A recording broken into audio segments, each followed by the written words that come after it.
Hi guys, in this lesson we are going to learn the methods and attributes in pandas and the basic terminology of using these methods. Let's first create a new file and call it methods.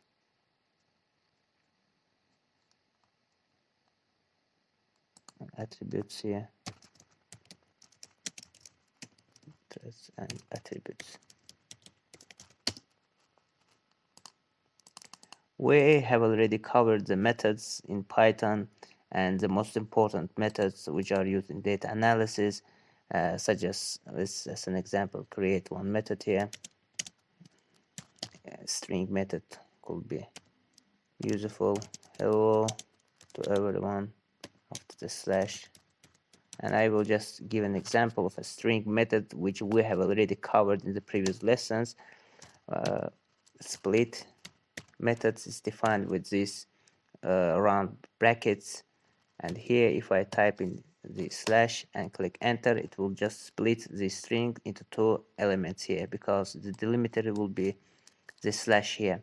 This is just an example of a string method in Python, and such methods are pretty similar in pandas. We have the similar methods working with strings in here, such as split, upper, lower, but for now we will just make an example or explain the methods which are used mainly with the series here. Before explaining them, first I will import the pandas library here, spd, and run this code. Click alt enter or shift enter. Okay, and now I will create the basic list and try to convert it to series here. If I type in the items equal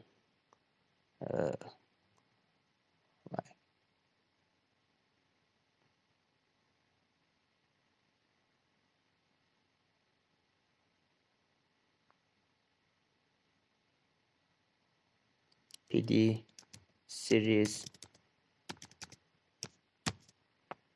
and now I will do what? Pass in the values here. This could be the float numbers,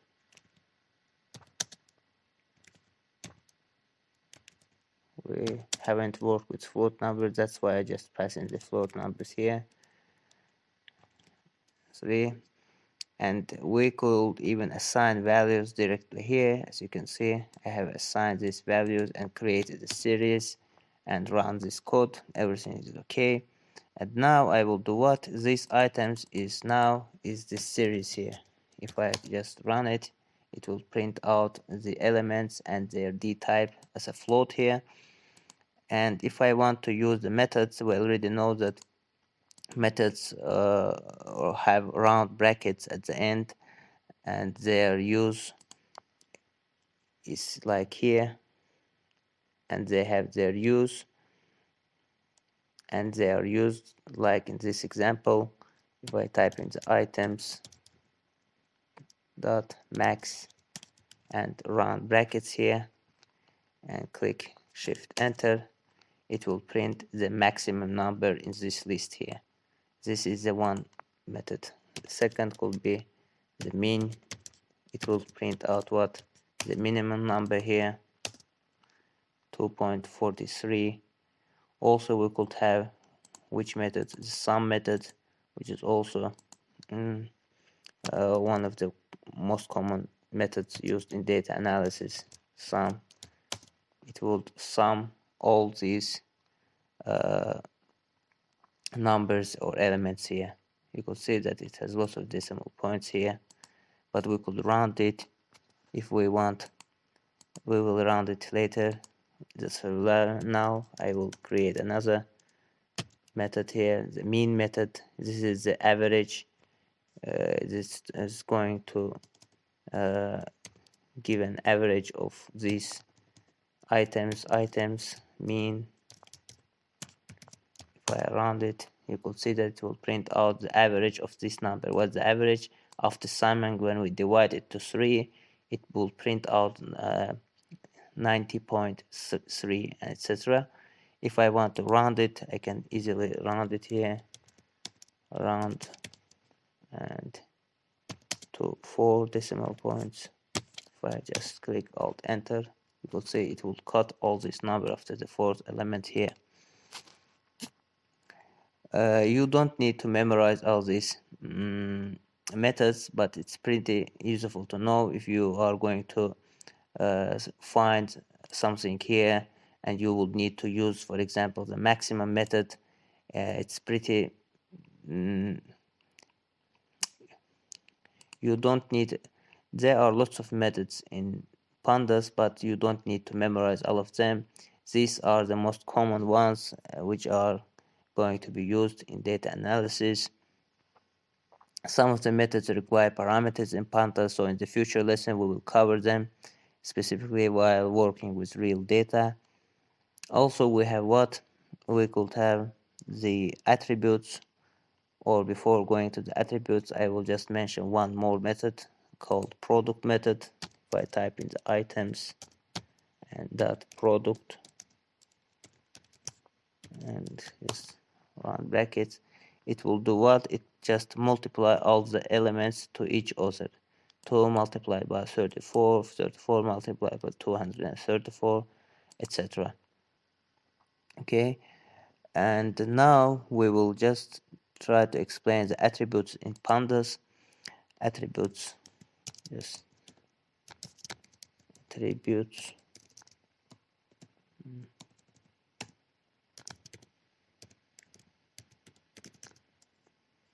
Okay, and this could be the methods.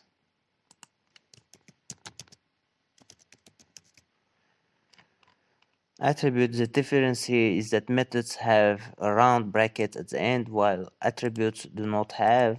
And before adding the attributes you should first convert your list to series, as in here, exactly as in the methods. Methods and attributes also require this, the list to be converted to the series.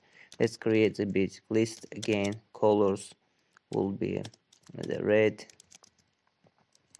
green, black, white, right? And now I will try to convert this to the series.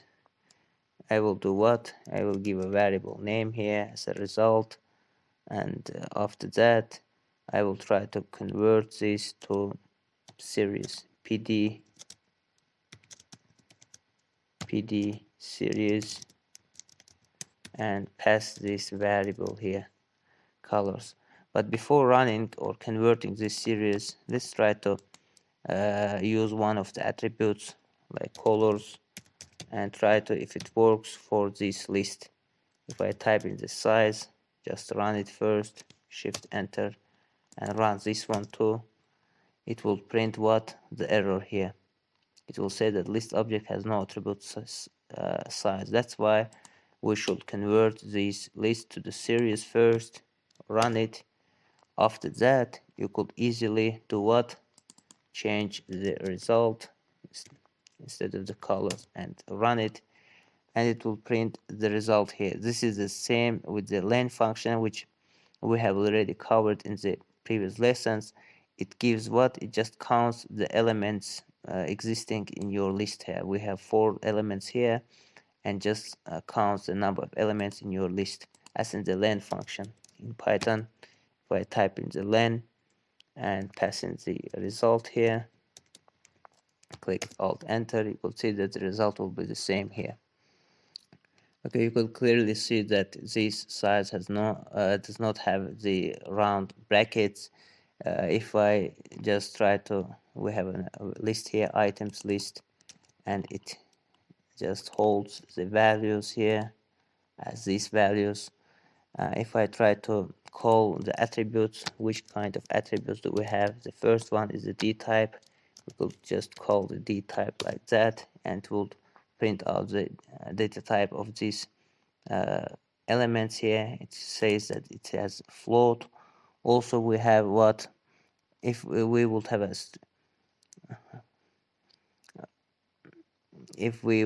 string here as the colors, it will print out what? It will print out the strings here. String here, it will print out the result object. O means the object. If we have a string here inside the for list, it will print out the object. Also, we could have the isUnique attribute. If I pass in the result is unique, and click enter, it will print out the true here, because all these elements inside of this list are unique. But if I try to add one element here, such as red, and run it here, it will print out what? False, because it holds non-unique values here. The red is repeated here, that's why it prints out the false here. We could also give the another attribute here is monotonic decreasing. It will print out the false because our elements are not decreasing here. It starts just in ascending order, it continues to increase here, that's why it will just print out the false here. Let's cover the index and values attributes here. If I type in, I already know that what itals does hold here, these float numbers. But if I just try to type in the items and index here and click enter, this attribute is going to count the number of items and their step size here. This is the step number of times this starts from 0 and ends with 3, and this is the step size here. But while items values here has an array, if I type in the items values, click alt enter, it will print out this result as an array, and which comes from a NumPy library, which is defined for large or multi-dimensional data. You could see that it prints out the range index, which belongs to the pandas data frame, while this one belongs to the NumPy data frame. I could even check it like that by surrounding it. You could see that it will print out the NumPy, while this one or the other methods, all these methods, previous methods, are coming from the pandas here. This one too. But these values, if we are going to just define the values here, we should know that these values are coming from the NumPy library.